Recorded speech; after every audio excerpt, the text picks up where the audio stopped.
एबे एबे आसिला बड़ खबर राशन कार्ड धारी को बड़ झटका। एही कारणरू कार्ड होई पारंती बातिल। जदि आपण राशन कार्ड धारी एवं आपण पाखरे राशन कार्ड अछि तेबे एही भिडियोटी आपण पई गुरुत्वपूर्ण। तेबे कोन आसीछि अपडेट आपण मानकू एही वीडियो माध्यम रे जणाई देबी। जानिया पई भिडियोटी को शेष पर्यंत देखंतु एवं वीडियो पसंद आइता लाइक गटे करिवो। नुआ आसले निश्चित चैनल को सब्सक्राइब करि पाखर था बेल आइकन को ऑल ऊपर प्रेस कर रखिबे।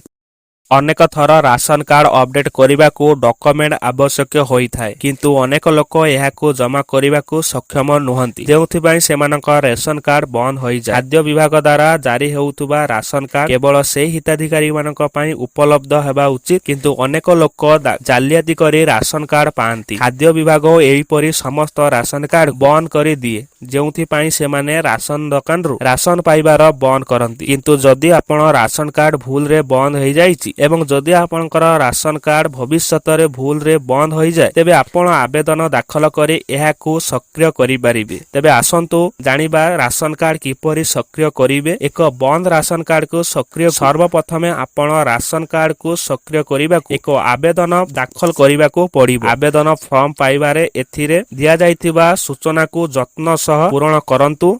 आवेदन फॉर्म रे त्रुटि रहिबा उचित नुहे जेपरिकी राशन कार्ड नंबर आधार कार्ड नंबर इत्यादि आवेदन फॉर्म को पूर्ण करिबा परे समस्त निर्दिष्ट स्थान रे दस्खत किंबा आंगुठी छाप रखंतु। फॉर्म सहित आधार कार्ड इत्यादि समस्त डॉक्यूमेंट रो फोटोकॉपी संलग्न करंतु। फॉर्म संपूर्ण प्रस्तुत हैला परे राशन दुकान किंबा संपूर्ण खाद्य विभाग रे दाखल करंतु। यदि आपनकर अनुप्रयोगी जांच होई सटिक मिलुची तेबे आपनकर राशन कार्ड पुनः सक्रिय हबो।